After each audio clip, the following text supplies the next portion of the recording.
Humza took over as FM last year. Now, every political leader wants to get a bit of momentum, get a bit of wind behind them in the early days, but he just hasn't, because he's still in the shadow of Nicola Sturgeon, his predecessor. So the early days were overshadowed by Operation Branchform. He also inherited a bunch of duff policies that he ditched. Now he's in the middle of this nightmare about deleted WhatsApps. He just can't seem to strike out on his own, can he?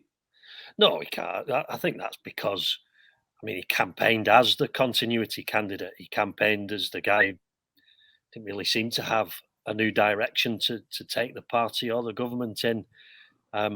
So no, he's really struggling to get going, and this will just happen time and time again. I think he's just going to be forever haunted by the mistakes of his predecessor, who was such a big figure in Scottish life for so long and in Scottish politics, that as her reputation kind of slowly, in this sort of slow motion car crash, unravels, it all just falls back on him. He can't make a fresh start.